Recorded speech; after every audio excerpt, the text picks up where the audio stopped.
Greetings, greetings, Shquestra from Voices from Wise Women, and my special, exciting guest, Shadia Nelson, is here with me today. So I'm so happy that Shadia is going to be here with us. So, of course, you know, the Wise Women, I've done my ritual today, and we've done our sage and our lavender, and definitely lit my candle. So that's all been done, all our rituals for today. So I'm really excited about that. Pulled my card for today. And today it says, my income is constantly increasing. So we definitely, when we do our 30 seconds, we want that. Yes, our income is constantly increasing.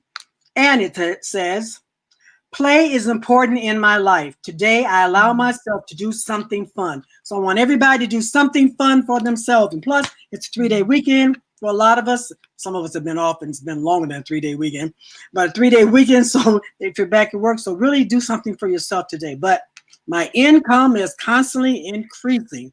So let's do our 30 seconds of meditation. Let's meditate on having your income increase. 30 seconds. So here we go to get started.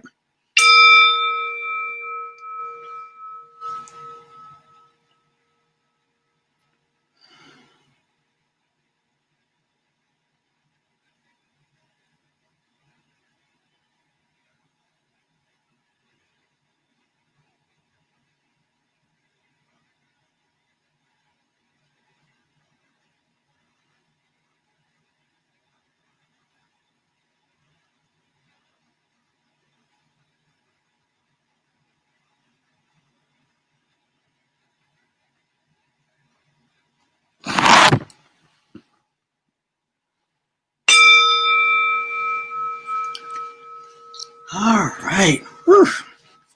So I want everybody to go to Earth Mama Network. We have Earth Mama Network Facebook as well. Ask you to get a notification, like the channel, subscribe, because we are here. And Ro, who's our producer, Rolanda Watkins, does programs throughout the week. So you definitely want to go to Earth Mama Network and get your notifications so you can see all the different programs. She has a great program, Sitting Sisters, that she has Sunday morning, and one that I love, Tuesday, her and her brother do a show called, I think it's called Talking About Honesty Talking, or something like that. I forgot what the exact name of it, but you got to see it Tuesday morning, 9 o'clock. It is so good. She and the brother had these great conversations. So definitely want to check into that. So today I have a very, very special guest, Shadia Nelson, who I just was talking to my daughter today, and I was like, oh my God, I've known Shadia since she was 12 years old. Now she tells me she has a daughter that's going to be a teenager. So I'm like, oh my God. So time really, really does pass. So Shadia was here last week, and we talked about Urgent Inc. and how she and her sister and mother work with a nonprofit organization, and they all work together. So we kind of talked about what's like as Black women, family working together in a nonprofit organization. But today I had Shadia come back and really talk about the programs that she does, and also the African dance that she does. So please introduce yourself and tell us a little bit about Urgent Inc. and FACE. Awesome. Thank you. Thank you so much for that intro. Thank you so much for having me, Shquestra. Yes, we go back many moons. Long time. Yeah, so my name is Shadia Nelson. I'm the artistic director and the programs manager with Urgent Inc. Urgent Inc. is a youth and community development organization dedicated to empowering young minds to transform their communities. And one of the ways that we do that is by cultivating young filmmakers and activating young entrepreneurs. And so one of our programs is called FACE, that works with high school students. FACE standing for Film, Art, Culture, Coding, and Entrepreneurship. It's in those key creative design and technology fields that we find that's where we're really bringing out these really talents and assets of the young people. This is an amazing program for high school students to really learn the tools hands-on through coaching and 21st century learning skills, and getting real world experience from industry professionals in all of those key industries. So they're not only learning how to create these amazing projects and products, now they're learning, okay, I can be an entrepreneur. These are the tools and assets that I need to put in place, and I can be an entrepreneur in 6 weeks and be running my own shop, set my own website, create an app, and start making money. I said, that's a great incentive as a young person. So we introduced these young, talented young people to our annual Youth Economic Development Conference, where they continue to craft and develop their skills. And now this becomes a real world experience where they can showcase their talents all across the world, because now that the program is now virtual. The conference is the conference is virtual. The programming is now virtual because of COVID. And now that just widens our network of where these young people get to present their ideas and come up with the commercial pitches and have real products to present, as well as have award-winning films. Wow. That's a snapshot of FACE. And FACE has been around for about 6 years as one of our amazing programs that we're providing, more on film, social media, and entrepreneurship. So were you there when they first started? I have had the pleasure to be with Urgent Inc. for the past 16 years. Oh. So I've been a part of all of Urgent Inc.'s programs, and I still am in different aspects. So I help oversee the FACE program, where we have a talented film instructor who helps motivate and help curate all the amazing content produced by the young people. His name is Joe Yassy, very, very talented young man who continues to inspire the work that we do. And he also helps to lead our own youth-led film festival called Miami for Social Change. Oh, wow. That's all youth-led films, produced, created. And now this creates a global lens perspective on all these different social issues, because it's called Miami for Social Change, but it doesn't have to be Miami specific. It's anywhere in the world where you would like to see change, and how powerful that is to see that from young people's perspectives. So yes, I've seen the growth of programs over the years, even starting out as a facilitator in our Rites of Passage Media Arts program, which is the flagship of one of our programs. So Rites of Passage being the first program back in 1999, I wasn't around 1999. I came on 2004, but able to add and create the artistic development components to really bring out those natural talents and skills of the young people, and then celebrate them in a rite of passage ceremony that's also a community celebration. So this transition of young people going into adulthood. And then we've expanded what that looks like in the media arts. So now they're into more media storytelling. So we produced our first film was actually with Rites of Passage. They helped create, they wrote the story, created with the whole design. It's called Two Somewhat Strangers. Produced in partnership with it's the University of Miami's Adolescent Clinic, Promote to Protect. And they were able to have the executive producer be David Frankel, the same man who produced Marley and Me. Oh, okay. He came on that special project and was able to be a part of that experience. So we've been producing films since then. And then in 2014, we produced, it's an adaptation to, it's an amazing play series. It was a 3-part play series. It's called She Kept Her Bra On. Okay. Yes, I said a bra. So let me tell you about our philosophy of a bra. So you think about a bra, it provides guidance, direction, support, and some lift. So it's good to have a bra. So when you find a good friend, like a good bra, you want to hold on to them. Right. So we empower the young people, not only keep the bra and everything on, but to hold on to your self-esteem and your confidence and be strong in who you are and stand in that pride. And so what we did, we adapted the play series that I produced and directed and co-created by our young people into a film produced by then at that time, 2014, FACE came on the scene. So the FACE high school students, they were all the mechanics of how to create the film. So they were the producer, the director, the helping to adapt it. And then we brought in a special director, Jalen James Acosta, who helped oversee that project and continue to nurture and support that growth of the young people. Right. So we have Yeah, someone was asking, so how does a child, well, what's the ages, first of all, of your program for the film? Okay, so for the phase-specific cohort for the high school students, it's all high school, so it's 14 to 18. Okay. So it's a two-part process. Right.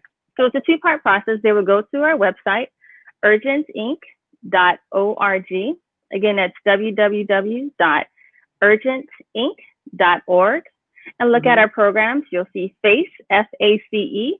That is for our high school students. It is a school year-round program. It's an internship based, so there is a paid stipend provided throughout the year.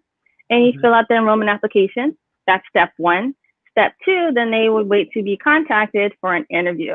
So it's a real world experience. So it's not just anyone can sign up and join, but there is an interview process for the students to participate in the program. Right. Okay. So then Ro, just put up your website so they can see exactly where it's supposed to be. The same goes for all of our programs. All of our enrollment applications are online as well. Okay. So tell me a little bit about the short film and where can we see the short film? Thank you for asking. All right, so we have a lot of content. We have music videos, short films, PSAs, short documentaries, all produced by young, talented people. And we have a comic book series that was also adapted to film. All of this amazing content, you can check us out on our YouTube channel. Just look up Urgent Inc. for YouTube, and all of our content is there that you can check out. We're also on Vimeo, Vimeo.com. We have our own channel there as well. You can also check out our amazing content produced there. And you can also see our amazing Teen Talk Radio produced by our talented middle schoolers. Co-moderated by Jill Tracy from Hot 105 Radio. It is hot. And it interweaves all of the content that's going on right now and the climate of our society between the Black Lives Matter movement and the pandemic, and what that looks like from a middle schooler perspective. For that, where do you find out about the radio station again now? YouTube. Go to our YouTube channel, Urgent Inc. All of our content is there. Okay, so for the go to YouTube channel to get the film, but for the radio station for the youth, it's also on YouTube. Yep, all of our podcasts, Teen Talk Radio podcast is all there. It's all pre-recorded. It's all there. So we can tune in. To it. Yes, like and subscribe. Urgent Inc. YouTube channel. I'm gonna have to do that to see what the people got going on. My goodness. Yes. Yeah, and so you also do photography as well. Okay. Photography is done between two programs, primarily between our FACE high school student program for our internship, and then for our Rites of Passage Media Arts group as well for the middle schoolers. So we extend the poetry, the photography in both. So it's more of a photo voice, a photo narrative of a self-reflection of what they want to see, and also to capture what matters to them most. So how do you begin telling these stories and the impact and what needs to change in their communities through their powerful photography? So I have the pleasure in curating all of that content between the youth artwork that the young people produce in the media arts, and also as well as the photography for both programs. So we're working on putting all of our virtual galleries of all of our youth artwork and our photography also available on our YouTube. So stay tuned. You'll see a lot more content being uploaded there too. Okay. So you're managing all these different programs. You are managing them. Yes, not just two that I mentioned. I have 3 more to go. No. Been there, done that. Oh, I know all about that. I do a lot, Shquestra. I have 3 other amazing programs that I oversee. Yeah. I didn't know. You know, it's funny because I was thinking about some of the programs that I manage, and when you're doing it, you don't think about it, and you're just doing it. And then one day I sat down and I started, I had to write out. They told me to write out something about what I was doing, and I wrote out all the things I was managing. I was like, oh my God, what? And I'm doing a lot. I went back and asked for a raise because I was like, this is a lot. I'm managing 9 different programs, but you're just managing them and you're not really thinking about it. And so when you do, you bring it all together. It could be a lot. So if you're organized, you can. I had a great whiteboard, and that's how I kept everything on my whiteboard, so I could see who, what, where, at what time, what was going on.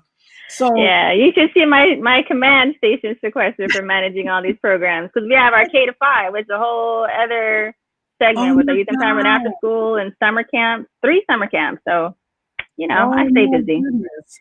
Yeah, so we keep the arts integrated intentionally across all programs. Right. Oh, there's one of your. So, can you tell us about this picture right there?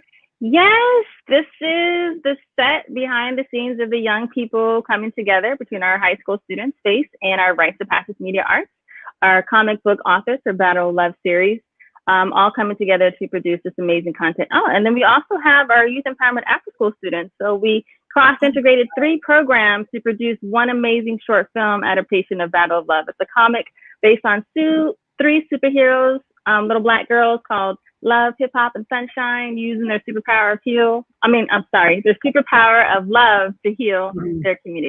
And so this is and the young man in the front with the red cap, he is the videographer, mentor for the young people. So that's also on YouTube? Yes, it is. This is our Battle of Love teaser. You'll see behind the scenes of how they created the film. Yeah, look, I went to your website. There's a lot of programs going on. So, with that being said, you have kids coming in at different times, doing different things, going at different places. It's a lot of asynchronous activities happening. So, for example, all of our after-school programming operates through the school year.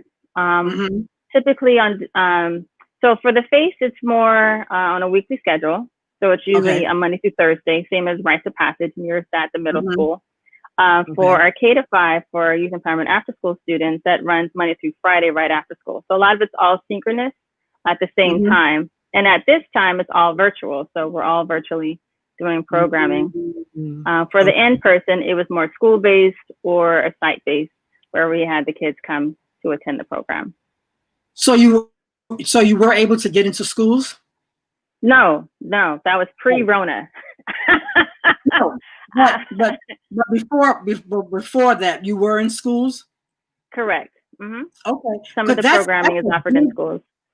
That is a big thing to be able to get in schools, because a lot of it's very difficult to get in schools. So you guys did a whole lot to get in schools. So this is a young man. Can you tell us about him? Yes, amazing photography. So they're learning how to take their own portraits of each other. This is in our FACE program for the high school students.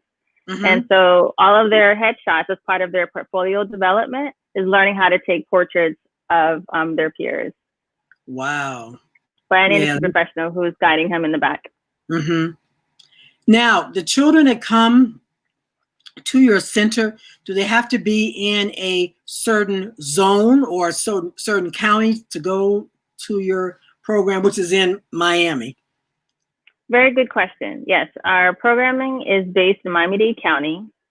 Specific areas that we target is Little Haiti, Overtown, historic Overtown, and Gould Elementary for the K-5 for the youth empowerment after school. Those are the specific. This is not to say that we wouldn't permit any students who also are living in the city of Miami. They could also participate in the program as well. And I know we talked about last week about how with this COVID and how people are doing things online, and you all were talking about, in the future, one of your plans is to really expand it so children from across the state or the globe can still come and participate in these online things that you're having in terms of filmmaking and photography and whatever, which I think would be fabulous for kids to be able to do that, because it may not be in their city, but you guys have it set up. Oh, here we go. That's nice.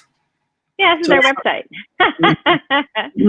Awesome. Yes, this showcases our FACE high school students, one of our cohorts that graduated. Amazing young people, all very talented. Many of our high school students go off to amazing colleges and graduate. We've had students be accepted into Spelman. We have some here at Florida International University. Not sure about UM, but I know a lot of other local universities the kids have also been. Wow. accept it too, and to continue to progress and come back. Right. That is so good, giving back to the community. That's important. So you also do spoken word and music videos. So can you talk about that a little bit? Yes, sure. So one of the cool things is, let me speak about poetry and spoken word. So I have a personal passion for poetry. I am a poet and published. I published 6 books last year. 3 of those books are poetry. And so it is such a pleasure to share that passion with the young people. And now they get to cultivate and create their own poetry and then perform it. And then we took it the next step further. Then we created a poetry film. And it's a cross collaboration of 3 amazing spoken word artists from our Face and Rites of Passage program that interwove all of their poems to produce this poetic film, so empowering, providing a youth lens on teen violence from their perspective and the violence that they see in their communities and what they would like to see change. That one is called Our Voice Matters. That is our second award-winning film from Do It Your Damn Self Film Festival in Boston, Massachusetts. It's a youth-led film festival. Yes. I wish that I had that when I was out there doing my thing with poetry. That would be great to have. I got to think about that. All my poetry on a film and stuff. Ooh, I kind of like that. Yeah, you can check ours out on our YouTube channel. Yes. Our Voice Matters. Yes, I will. So are your students, are they ever hired out to do collaborations with other people? That is a great question. So yes, and some of it's volunteered. So they're out in the community. It's called our Digital Space Broadcasting Team. And so it's media and broadcast. And so what they do, we have our dedicated, talented, and trained by industry professionals on how to create the image they want presented. Like it could be a highlight film, it could be a highlight reel, it could be a PSA or commercial, or a recap of what happened at different community events, like the Overtown Music Festival. We usually provide the media services. There was the Funclusion, another great opportunity where we've been able to provide our young people with that experience as well. Our No More Broken Hearts by Dr. Dorothy Bindros Mendengal for our school board district for District 2. We've also had our students out there interviewing all of the key people, including Dr. Dorothy, providing awareness on domestic violence. And Urgent, we spearhead conversations on teen dating violence at that same conference every year. So yes, they're available for hire. Okay, I like that. Because they can do commercials and what have you, and I, I was talking about the whole thing with the poetry and that kind of stuff. So, I kind of like that. I definitely do that. So yes, definitely follow us on all of our social media platforms. Yes, I will.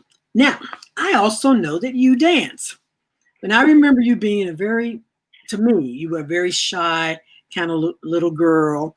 But you always had that little giggle when something would happen that was really funny. We would hear this little giggling, and then you'd be over there, and you'd be over there giggling. So you were always around, but you were very kind of quiet. And then when I saw you dance, I was like, "Oh my God, is that Shadia? What happened? When did this happen?" So talk a little bit about your whole transformation, because we always want to talk about your journey, your transforming your journey into dancing. Wow, it's interesting. I started dancing when I was 12. See, a lot of things happened in my life at 12. Yes, and all our lives. Being a part of our rite of passage with you as my elder and mentor. And then as part of that, my mom introduced me to African dance. So she's like, "Come on, Travis, come where? Just come." Okay. Got on the dance floor, and she was like, "I didn't know you just move like that." I said, "Yes, I'm just following the teacher. It's not what you're supposed to do." Right. So yeah, and I've been dancing African dance ever since I was 12. So I've had the pleasure and opportunity to dance with amazing dance ensembles. So some of the first ensembles I had danced with was right in Hawaii. That's where I got my college degree, a BA in communications with a concentration in theater at Hawaii Pacific University. I did a lot of dance performances. I had a great South African director She did a lot of choreography pieces that I had performed at our travel industry management banquet at the school every year. And there I got into 2 other amazing ensembles. One was Brazilian samba, called Samba Ashe. The other one was First Circle African Drum and Dance, and of course also in Hawaii. And then I went over to Florida, and I also joined in with Delu Africa. You love the tropics, we can tell. You went from there. All right, I am not surprised. You like the tropics.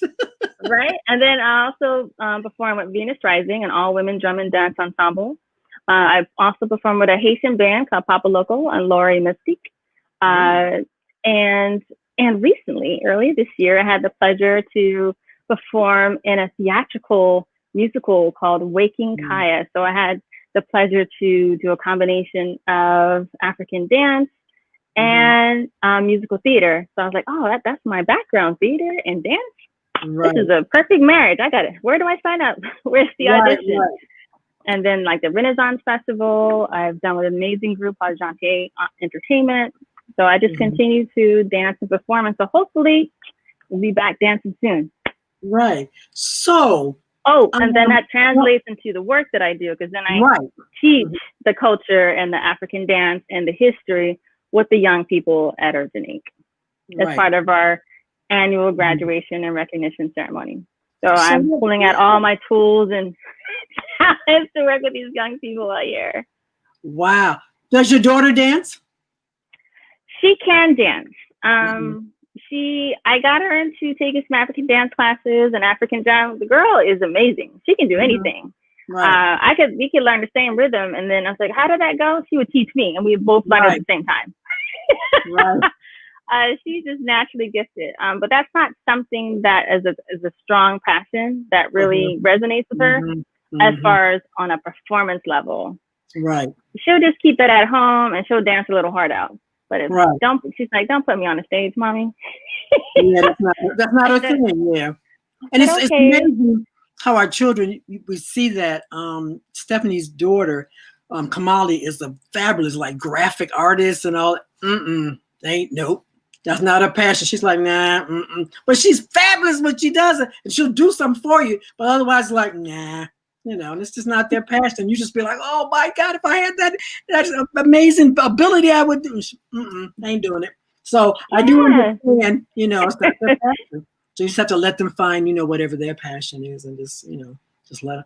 But you guys have a fabulous, your family's very artistic with your brothers and all that and your sisters. So it's just amazing to have seen you all grown up from these little teens and tweens to now out there doing all these great things. It's just like I see your brother and the others. It's like, oh my God, this is unbelievable. Everybody has children and everything. So wow.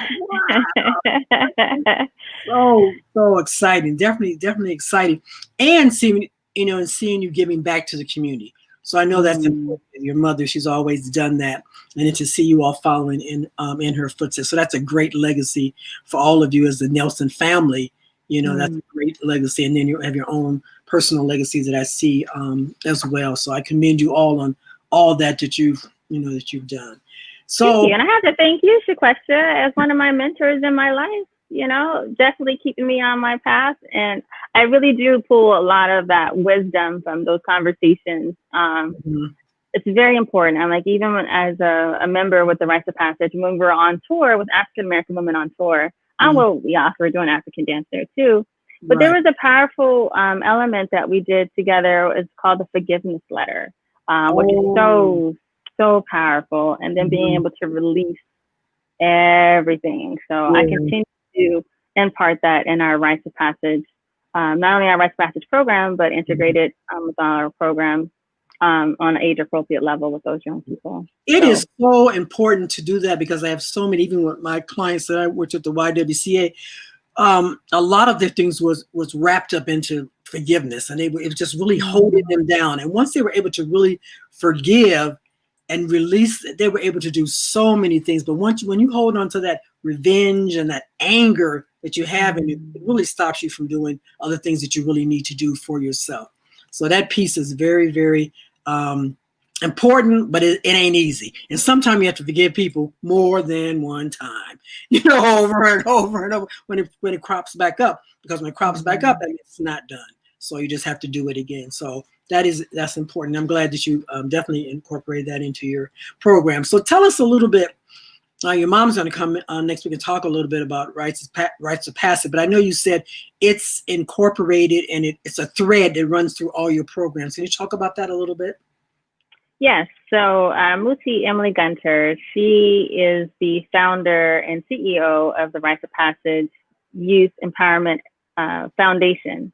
From that foundation, she produced a 300-page curriculum that not only provides a holistic tools on how to nurture who you are, how to identify your personal genius, your learning style, and connecting how that manifests into your purpose and creating what your mission statement is. All of these invaluable tools are then, as a curriculum, is then used as a foundation for all of our youth development programs as part of their social emotional learning development. Okay.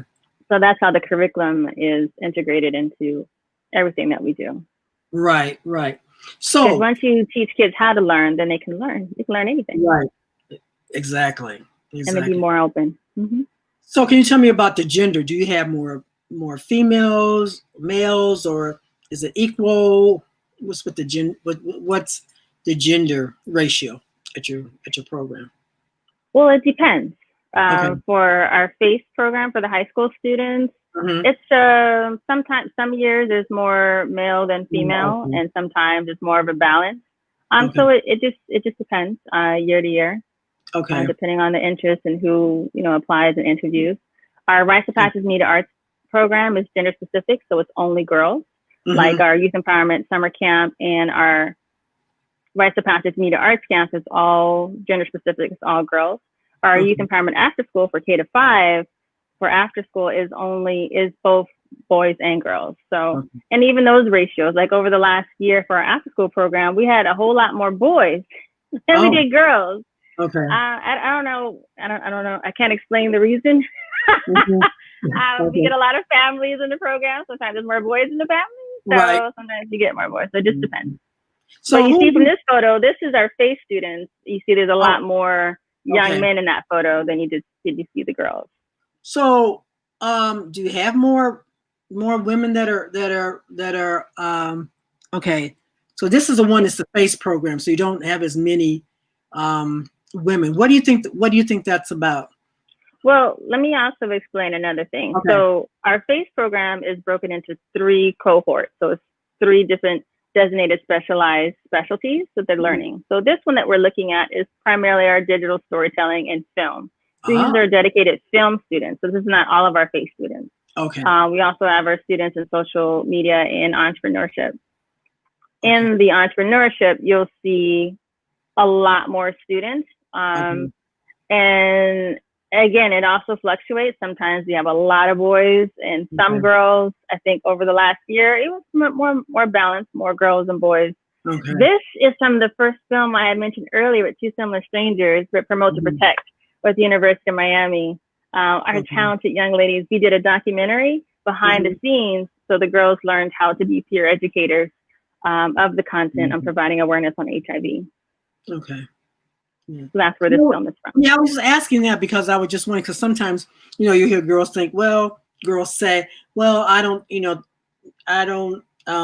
think that I would be able to do that, or I don't think that's for me or whatever. So I was just wondering if that's what's going on, or is it just at that particular time, it just seems to be more boys than it is, or more males than it is females. That's why I was asking. Yeah, I think it just really depends on the interest and availability of the students. We find that a lot of our high school students are really competing for their time, whether they're athletes or they have other after-school curriculars going on. They're presidents of other clubs going on after school. So it's always a balance, or they're working. Sometimes they have their own little part-time job in addition to the paid stipend that's being provided to participate for the high school students. So it just depends. It's hard to say what particularly gender-wise. Right. So you say you do have stipends for them? For the high school students, yes.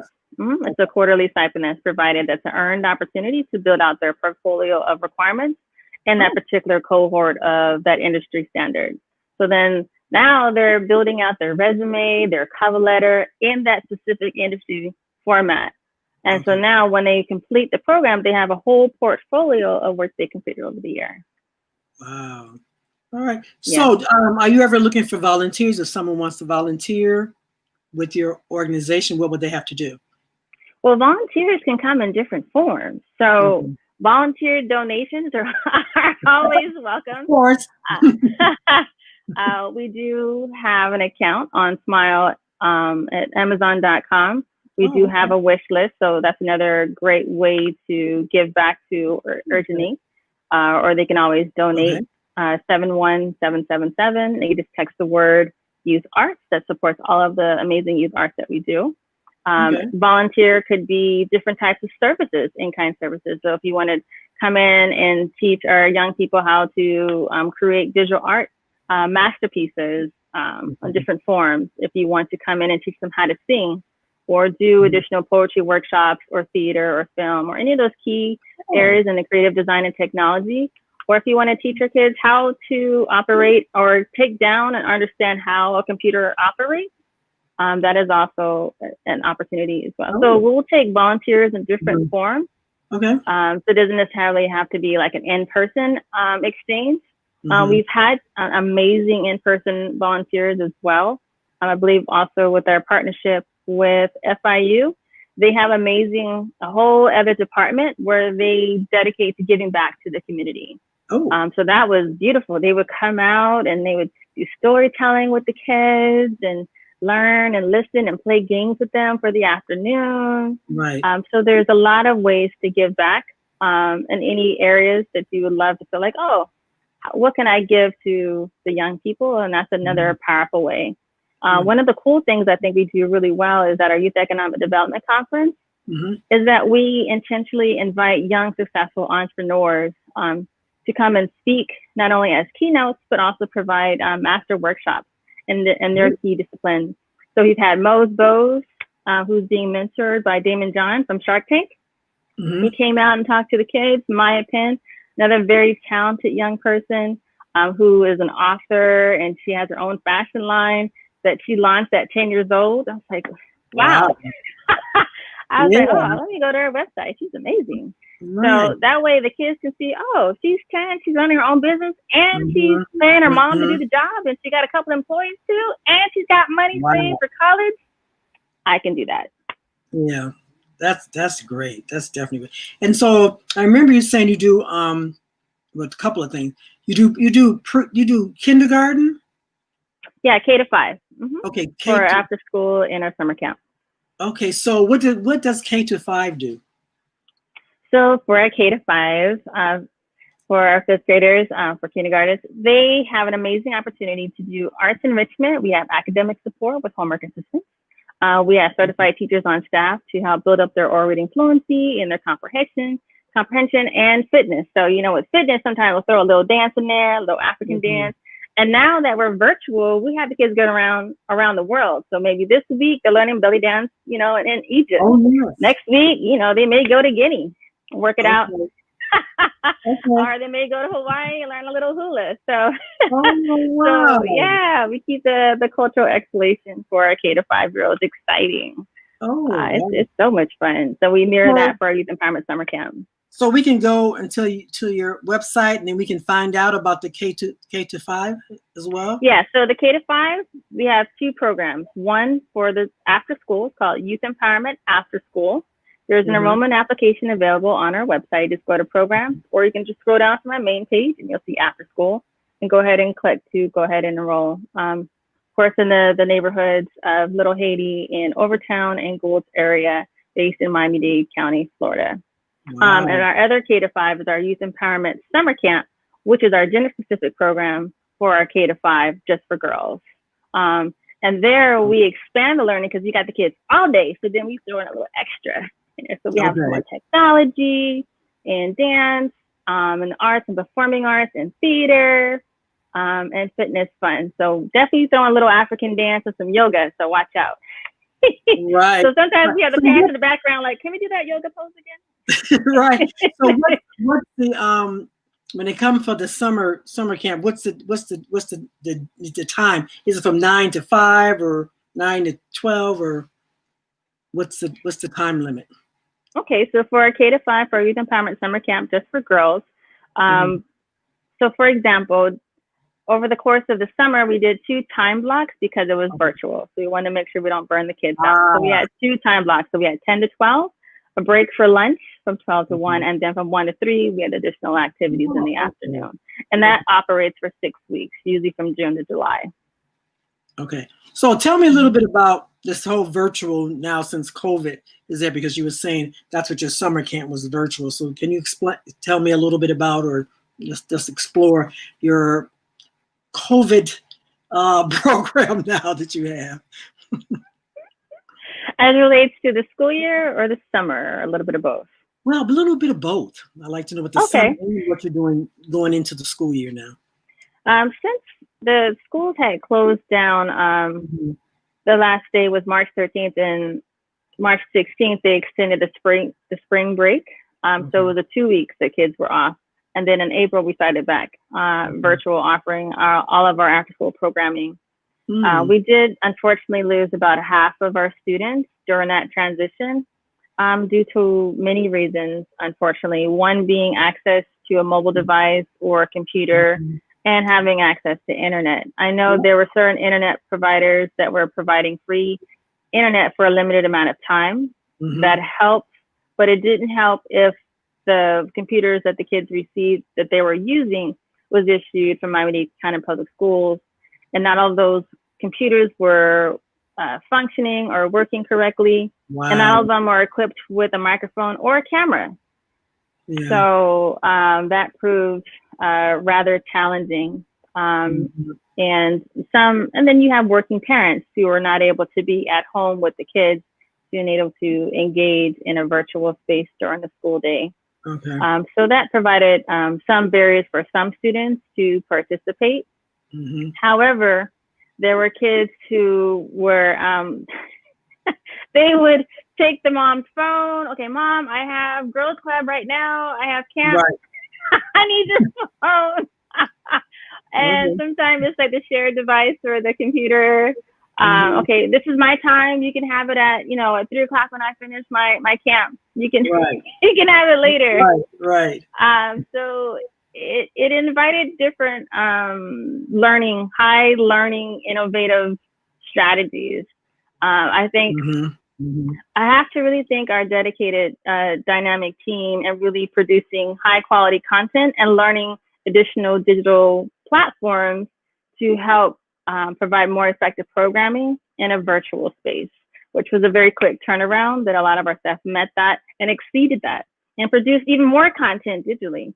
So what was created, so now moving forward to our summer camp and our summer youth internship for our high school and our middle schoolers and our K-5ers, a lot of them were able to transition over into the summer. So we're able to retain a lot of those students, which made it a lot easier for the learning environment, since those are the same kids. Or it was kids that normally who participated in those summer programs that transitioned and came back. And then we have another key community partner that really helps fill the support with enrollment for our youth empowerment summer camp for our K-5.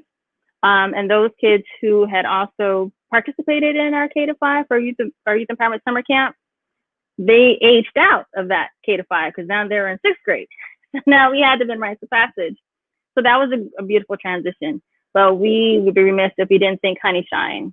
We are so appreciative of that partnership that helped fill the need, because they needed those kids for that K-5. I said, well, we need those kids too. So let's support each other. So it was a really great, effective partnership. And then with the high school students, it's all digital content. So they were able to be real creative in creating all these films virtually and socially distant from each other, and creating business pitches and running up their own business. So yes. How was the film? How was FACE able to do their program? Okay. So the insight is that the kids received a kit with with equipment. So they had equipment and the lights and the camera, and they were challenged to go ahead and create different types of short films and PSAs independently. Or they figured out how to creatively work together to have a cast more than one person than themselves. Okay. So they would charge their teammates for the project to produce certain scenes, and then they would put it together. So each partner in the paired group, they would do their part and they would put it together. So you have your master editor will put all of the work together. So it was very innovative. Or they were socially distanced, so maybe they were across the street. Get in the scenes, you know, right. Carefully and safely, of course, in different spaces. So you really had to think out of the box to be really innovative to produce all this content. And I think this summer was the most film content that has ever been produced over the course of a summer. And I was like, wow. And that was virtual. Yeah. And then we had our amazing, one of our ambassadors, he produced 4 documentaries in 6 weeks. Short docs. Yeah. It's amazing how children, when they're under this time constraint, can really come up with some things. And when I managed Tech Girls with the YWCA, and the children had to put together this film, and it was unbelievable how one part did one part, then they got together with the other one and did another part and put it all together. And I think they had never done they had to do something with PowerPoint. And these kids within like they only met on Saturdays. Within 2 sessions, they had the PowerPoint. They boom, boom, boom, put this thing together. And I was just like, I'm still trying to figure out like what goes where, and and how and where it goes, and how that happens. You know, I was like shocked at how fast the children were able to do that. But the thing is, you know, kids can really, got something going on, can really move fast. It's unbelievable that they're able to, you know, to do that. So to hear them, you know, to hear you say that, it's like, yeah, it's unbelievable how they can just do it and put together. You'd be like, oh, and then they come up with things. You'd be like, wow, that's really creative. I would never even thought to do it, you know, like that. So that's very exciting to see that. Right. And I would really hope that, you know, your sister's going to be on in October to really talk about, you know, how you guys are really going to, how you would really like to expand, because I'm thinking of children that I know in Chicago and other places that would really could use the whole thing about how to do film and the rites of passage, because they don't have it where they are. So that would definitely be something I would really support you in, you know, expanding a little bit. Also, Rolanda has something about the intergenerational project. Can you talk about that a little bit? Yes, our intergenerational project had been around for about 10 years. And this is a program that provides support for grandparents raising grandchildren, relative caregivers, and parents with supportive services, respite, sometimes sitter service as well, resource and referral, and lots of fun. I learned so much from these amazing grandmothers. Unfortunately, some of the grandparents who've been in our program, unfortunately, had moved on. This program has sunsetted a couple years ago, so unfortunately, we're no longer currently providing this amazing service to these amazing grandparents. With the understanding that some of these grandparents were also had their grandkids participating in our other youth development programs. So it worked out really, so it met multiple needs and something that they look forward to. Right. And you know, it's amazing. I did a thing with some grandparents with financial management, and there are a lot of grandparents that are raising their grandchildren. This was a program for babies. These were like the preschool program. Now the room was filled up with all these, you know, people my age and older who were raising their grandchildren, and sometimes their great grandchildren. So I think, you know, support for them is definitely needed. And so hopefully maybe you will get some funding to be able to do that, a program again. And also sometimes it's really great to have grandparents. In our Tech Girls program, we decided they were doing this project about clothing and what have you. So we had older women come in and teach these young girls how to sew, because these girls had no idea how to sew. And so all you do was just, I think we ended up sewing tech girls their name out, and each person had a little thing they had to sew. And it was really cute to see the older women showing them how to sew, and the kids were so excited that they were able to sew, and then they taught them how to sew a button on and different things that most of us learned as children, that some of these children don't have anyone in their family to really show them. So it's really great to have those grandparents come in and just kind of have those conversations with younger girls and younger boys as well. Definitely. The intergenerational dialogue and exchange and learning is everything. Right, it really is. And then it's just, they're able to share some things with them. It's hysterical. I just laughed the whole time. Oh yes, and they just laugh. Very truthful. They don't hold nothing back. So, right, exactly. Like it is. Like, don't ask if you don't really want to know. That dance back in yeah, they do. They really do. I love our grandparents. So, Shadia, tell me about some future plans that in your programs you want to see happening, or some future plans that you know will be happening, or some future plans that you would like to have happen. I wanted to bring, since you brought that up. Oh, yes. So yes, we're continuing virtual programming for all of our programs at this time during this pandemic.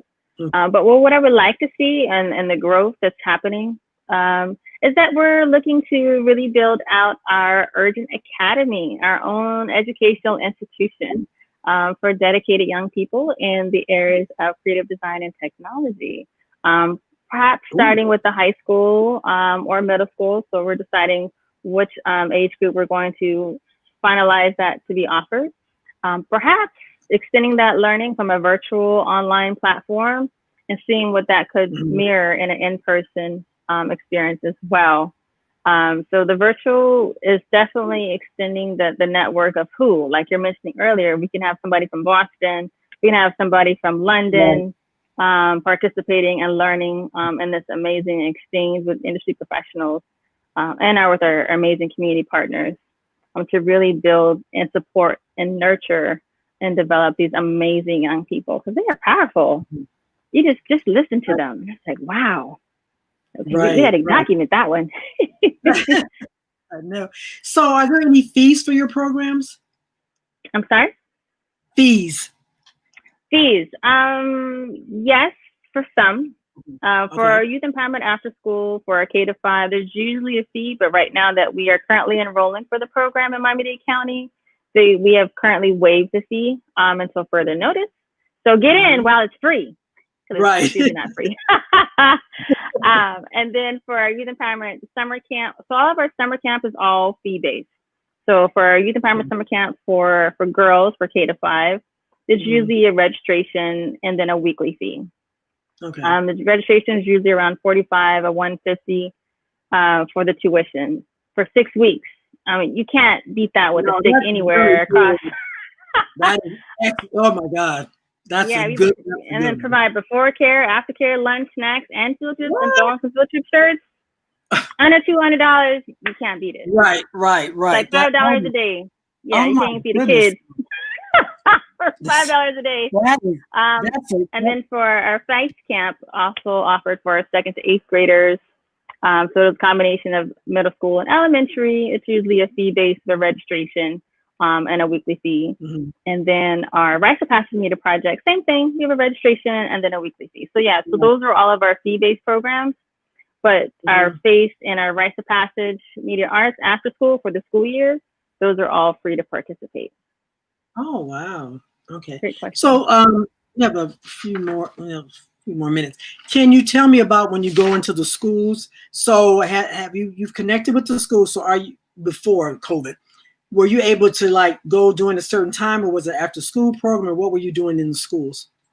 The school base for after school programming was provided only after school. So once the kids are released, they will be released to. So for the school-based programs, the kids will be released to participate in our after-school programs on site at the school. For students, so for example, that meets more of our rites of passage media arts for our middle school and FACE for our high school students. That's traditionally how we operate the program. We do have an auxiliary site where the program is provided, which is in walking distance of the school in Little Haiti at Edison High School. So which made it very convenient for students to just walk on over right after school for those students. And then for our youth empowerment after school, a lot of those students are all bused in from the local elementary schools through an amazing partnership with Touching Miami with Love. And so that's when we were providing the in-person. So that's how those young people were being dropped off at our facility. And then the parents or caregivers would come and pick them up after the program on a daily. And then they got snack and supper. I'm telling you. So they got happy bellies and learning and having fun. I know. Great to be a kid, right? It was rough back in the days. Where were you when you were coming home? You just came home from school, didn't you, back in the day? I think. Fix whatever's in the pantry or whatever's in, the freezer, heat it up. Right. And then, whenever we had rites of passage meetings with you or when we were on tour, or any other after-school programs I was participating in. But no, there was no meals in those programs for me. Oh my God. We're not even going to talk about AWOT and the meals that your mother had to put together. Lord have, and the Cinnabons and all. Oh my God. It was just whatever your sponsor gave you. It was just, oh my God, yes. And suitcases full of stuff she was dragging. Oh my God. We got stories for days. But we did good. We were successful. Thousands of girls went through the program and we had a great time. But as I look back, I was like, I cannot do that at this age now. There's no way. Because I think one suitcase was just full of all our supplies. Then we had a small one for our clothing because we had all these things we were traveling. Oh my gosh, it was very interesting. Yes. So Shad, I really appreciate you coming on talking about your program, all the things that you're doing and how you're expanding. I think as people of color or African Americans, we really have to really look at this whole virtual learning and how we're going to engage, young people to want to participate in that. And I think you guys are doing a wonderful job, what you're doing, because I know sometimes kids are not focused. And, oh, wait a minute. Somebody says, oh, Shadia, are you working on an independent project or film apart from what you're doing? Oh, that's from Camila. She wants to know if you're working on a project yourself. I always have other projects going on. So yes, I am working on a couple of manuscripts that I'm finalizing that I'm hoping to be published sooner than later. So maybe this year. So stay tuned for additional publications. So I do have some manuscripts that I'm going to be putting out and some definitely more poetry. So another book to come out soon as well. As far as film projects, I do have one film, not currently, but it was my first film that I produced when I was in college, but it's available on my Vimeo channel. So you just put in Vimeo and put in Shadia, you'll see my first film produced when I was in college. It's called Life is a Trip. So, I didn't know you were a filmmaker. I see, I have so many hats. Film. I had to learn photography and learn how to edit too. I've always been interested in. So I'm going to have to really talk to you about, let's talk to you about some things. So yeah, definitely. So give us your parting words for today that you'd like to share with us as you leave us. Well, I would invite people to really listen to what the young people have to say. They add so much value to the work. And as we've seen it in history, they continue to be the drivers for change. A lot of the young leaders, if you look back historically, were all young people. Like even the founders of this country, they were all young people in their 20s who found this country. Martin Luther King, another young person. So historically, it's always been the young people leading the change. So continue to be the change that you want to see. Real quick, one of the things that I was most impressed with seeing produced by our young people from our 2nd to 8th grade for our FACE camp, they produced 2 short animation films, all virtually. And so we did the voiceovers and everything, all virtual. Every kid in their own space logging in. And the content of what they chose to do the animation was about racism and this pandemic and the impact it has from a youth lens. And they had to throw in some comedy. It's called Stress Bomb. You have to watch it. Okay. Check it out. It's on our YouTube channel. So I'm always supporting and promoting the talented work of our young people. And then check out our amazing youth-led music albums on our SoundCloud channel. Wow. A lot going on. You guys have done a fabulous job in all these years. Oh my God. So much, so much, so much. Oh, thank you so much for being on the show. I really appreciate it. Definitely going to talk to you about some things that I have in my mind that I want to do. So yeah, we'll definitely have to get together on that. And so let me give a quote from my brother. So I always have a quote from my brother every week. So the quote today was, check your grocery prices, because he said prices are really going up. We really need to check them and decide, do we really want to buy these things that we're buying, because sometimes they're just mostly wants than they are needs. So we need to check our grocery prices. So next week we're going to have Emily Gunter, Muti Emily Gunter, is going to come on and talk about rites of passage. So I want you guys to definitely tune in. It'll be great. We'll probably have some big fun and laughing and talking about Emily and our rites of passage stories from back in the day. Lord, your mother could invite more people than I ever knew in our hotel room. I mean, that's another story. Like, Emily, why are there like 5 people in our room? Okay, that doesn't matter. We'll figure it out. We'll figure it out. I'm like, okay. So, yeah, there we are. That's her. Plus you and your sister and who else, so there were additional people. So that's how it was. Well, thank you all for tuning in. I really appreciate you. Make sure you wear your mask, social distancing, wash your hands, all that good stuff, so we can get rid of this COVID, so we can travel and do some things we want to do. So thank you so much, and I will see you all next week. Shadia, stay tuned, and we'll Thank you so much for having me. All right.